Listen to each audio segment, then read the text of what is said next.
Hello, ladies and gentlemen. Welcome back to our channel. Our happy face. പപ്പുല്ലേ ഓർമ്മയുണ്ടോ ഈ മുഖം? മനസ്സിലായോ ഏത് അപ്പോ മൂവി? സുരേഷ് ഗോപിയുടെ ഏറ്റവും ലേറ്റസ്റ്റ് മൂവി ഏതാ? Janaki V versus state of Kerala. JSK. അത് ചുരുക്കി പറയാനുള്ള ബുദ്ധിമുട്ട്. ഒരു വൺ ടൈം സൂപ്പർ മൂവി എന്നല്ല, ഒരു one time watch movie. It's a good movie. ആ ഒരു കാറ്റഗറിയിലേക്ക് നമ്മൾ എപ്പോഴും സുരേഷ് ഗോപിയുടെ പടങ്ങളിൽ നിന്ന് നമ്മൾ എക്സ്പെക്ട് ചെയ്യുന്ന ആ ഒരു മാസ് സാധനം നമുക്ക് ഇതിലും കിട്ടും. It's a typical Suresh Gopi movie. Suresh ഗോപിയുടെ മൂവീസിൽ നമുക്ക് കിട്ടുന്നത് എപ്പോഴും ആ ഒരു ടൈപ്പാണ്. അത് ഒന്നെങ്കിൽ ആള് കേസ് അന്വേഷിക്കുന്നു, അല്ലെങ്കിൽ ആള് വക്കീലാവും, എന്നിട്ടൊരു മെയിൻ കേസ് തെളിയിക്കുന്നു, അതുമായി റിലേറ്റ്. അത് തന്നെ ഇതിന്റെ ഒരു കൺസെപ്റ്റ്, തീം. അതാണ് ഇതിലും അത് തന്നെയാ, പ്രൊവൈഡിങ് നല്ലൊരു message, giving justice to a woman. പിന്നെ എക്സാക്ട്ലി അത് തന്നെയാണ്. അത് തന്നെയാണ് ഇപ്പൊ നീ പറഞ്ഞ സുരേഷ് ഗോപിയുടെ എല്ലാ മൂവികളുടെ ഒരു സെയിം ടോണോ ആ ഒരു ഇതിലാണ് ഇതും പോകുന്നത് എന്ന്. ലീഗൽ ഡ്രാമ മൂവി അങ്ങനെ ആ ഒരു കാറ്റഗറിയിൽ ഉൾപ്പെടുത്താൻ പറ്റുന്ന ഒരു നൈസ് മൂവിയാണ് കേട്ടോ. നമുക്ക് കണ്ടു കഴിഞ്ഞാല് നമുക്ക് വേസ്റ്റ് ആയി എന്ന് തോന്നുന്ന ഒരു പടമല്ല. നമ്മൾ കണ്ടു, ഒരു പുതിയൊരു മെസ്സേജ് ഉണ്ട് ഈ പടത്തില്, ഒരു പുതിയൊരു നിയമം നമുക്ക് എല്ലാവർക്കും പറഞ്ഞു തരുന്നുണ്ട്. അങ്ങനെയൊക്കെ ഒരു മെസ്സേജ് തരുന്ന ഒരു movie. This is what I personally expected from the movie. Trailer കണ്ടപ്പോഴായാലും this is what I expected. ഈ ഒരു സ്റ്റോറി തന്നെ ഞാനും എക്സ്പെക്ട് ചെയ്ത്. ഭയങ്കര ഹൈപ്പ് കൊടുത്തിട്ടുണ്ട്. അത് ഈ പടത്തിന് ഹൈപ്പ് വന്നിട്ടുള്ളത് എങ്ങനെയാന്ന് വെച്ചാൽ ഇതിന്റെ പേരിലുണ്ടായിട്ടുള്ള ഒരു കോൺട്രവേഴ്സി ഉണ്ടായിട്ടുണ്ടായിരുന്ന ഒരു കേസ് കാര്യങ്ങളൊക്കെ ആയിട്ട്, അതുകൊണ്ട് ഒരു വലിയൊരു ഹൈപ്പ് ഉണ്ട് മൂവിക്ക്.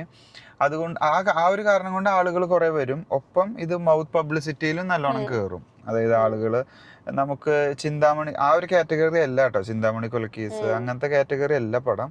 ബട്ട് ഇതൊരു ട്വിസ്റ്റ് ഉള്ള ഒരു നല്ലൊരു കോടതി വക്കീല് ആ ഒരു റേഞ്ചിൽ പോകുന്ന ഒരു നല്ല ഫ്ലോ ഉള്ള ഒരു പടമാണത് അല്ലെ. തിയേറ്ററിൽ പോയി കണ്ടു കഴിഞ്ഞാൽ നമുക്ക് ഒന്നും കൂടി പവർ കിട്ടും.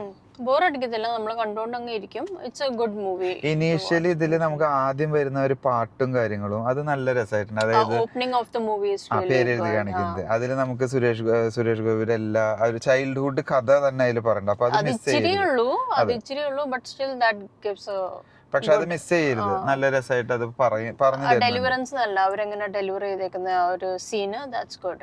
ഡയറക്ഷൻ പ്രവീൺ നാരായണൻ, സ്റ്റാറിംഗ് സുരേഷ് ഗോപി, പിന്നെ സുരേഷ് ഗോപിയുടെ മകനുണ്ട് മാധവ് സുരേഷ്. അങ്ങനെ നമുക്കൊരു സത്യം പറഞ്ഞാൽ നമുക്ക് ആ ഒരു ക്യാരക്ടറിനെ ഇഷ്ടപ്പെട്ടു. ക്യാരക്ടർ മീൻസ് അവന്റെ റോൾ അത്ര കാര്യമൊന്നുമില്ല കേട്ടോ, ഞാൻ തുറന്നു പറയില്ല. അവന്റെ അഭിനയം എനിക്ക് ഇഷ്ടപ്പെട്ടില്ല. റോൾ ഓക്കെയാണ്, റോൾ വൈസ് ഓക്കെയാണ്, പക്ഷെ എനിക്ക് അവന്റെ അഭിനയം ഇഷ്ടപ്പെട്ടില്ല. അവന്റെ ഡയലോഗ് ഡെലിവറി ഒന്നും അത്ര കാര്യമൊന്നുമില്ല. അതൊരു എന്തോ ഒരു പവർഫുൾ എന്ന് പറഞ്ഞിട്ട് പറയുന്ന പോലെ എനിക്ക് തോന്നുന്നു. അത് എനിക്ക് അക്സെപ്റ്റബിൾ ആയില്ല. We don't know it's his first film or something, but acting wise definitely not, but definitely going forward he might get good roles and നല്ല acting skills വരുമായിരിക്കും. But in this movie it's not. Then Janaki ആയിട്ട് അഭിനയിച്ചിട്ടുള്ളത് Anupama Parameswaran. We all നല്ല full പടത്തില് അനുപമയാണ് കേട്ടോ. സുരേഷ് ഗോപിനേക്കാളും full role ഉള്ളത് ഈ പടത്തില് അനുപമയ്ക്കാണ്. Full from the beginning to the end ആ കുട്ടിയാണ്, അനുപമയാണ് ഫുള്ള് സ്ക്രീനിൽ. ഫീമെയിൽ ക്യാരക്ടർ ജാനകി വി എന്ന് പറഞ്ഞില്ലെങ്കിൽ ഇത് പ്രശ്നം. അങ്ങനെയാണ് ഇപ്പൊ വിധി വന്നിട്ടുള്ളത്. അപ്പൊ അങ്ങനെ മ്യൂസിക് പറയാൻ BGM നല്ല സ്കോറാണ് അല്ലെ. BGM അതിലൊരു പാട്ടേ ഉള്ളൂ. സ്റ്റാർട്ടിങ്ങിലും ആ പാട്ടാ, മൂവി എൻഡിങ്ങിലും it's the same continuation of that song only. So it's just like one song in the whole movie. പിന്നെ അതേപോലെ ഈ പാട്ടിന്റെ ഒരു പവർ ഉണ്ട് കേട്ടോ. ആ പാട്ട് പടത്തിന് ആവശ്യമുള്ള ഒരു പവർ മൂവിയിൽ BGM ആയാലും ഇറ്റ്സ് എ ഗുഡ് സോങ്. അതാര് ചെയ്തേന്ന് പറഞ്ഞില്ല. Girish Narayanan. You did A good job. അങ്ങനെ ഓൾ ടുഗദർ എന്ന് പറഞ്ഞിട്ടുണ്ടെങ്കിൽ 2.5 long movie. 2.5 hour ഉണ്ട്. അത് നമ്മൾ പക്ഷെ ടൈം അറിയാതെ പോകുന്നുണ്ട്. അതായത് നമ്മൾ കഥയിൽ ഇൻവോൾവ് ആവുന്നുണ്ട്. അതേപോലെ ലാസ്റ്റ് നമ്മൾ പ്രതീക്ഷിക്കാത്തൊരു എൻഡിങ് തന്നെ കൊടുത്തിട്ടുള്ളത്. ഇങ്ങനെ ഒരു എൻഡ് പടങ്ങളിൽ ഞാൻ കണ്ടിട്ടില്ല. ഒരു കോടതി ഇങ്ങനത്തെ ഒരു വിധി അത് നിങ്ങൾ കാണണം. അത് പറഞ്ഞു കഴിഞ്ഞാൽ എന്റെ ത്രില്ല് പോയി. നമ്മൾ അറിയും അങ്ങനെ ഒരു നിയമമുണ്ട്. There is a rule like that. There is a law like that. At the end we will get to know something new for people who don't know. We didn't know actually. ജനഗണമനയിലൊക്കെ വന്ന പോലത്തെ അങ്ങനത്തെ പല ഒരു പോയിന്റുകളുണ്ട്. അപ്പോ all together പറയുമ്പോ ഒരു theatre watch movie എന്ന് പറയാം. One time watch movie exactly. ഒരു OTT ആയാലും കുഴപ്പമില്ല.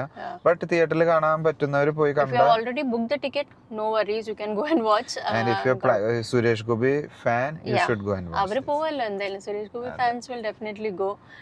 സോ അതാണ് നമ്മുടെ ഒരു ചെറിയ റിവ്യൂ. സോ ഇനി നമ്മൾ വീഡിയോ ഒത്തിരി വലിച്ചു നീട്ടുന്നില്ല. Thanks for watching. See you next time with another movie review. വീണ്ടും പുതിയ സാധനം. Thanks, like, subscribe. Thanks. Like, share, subscribe. Bye.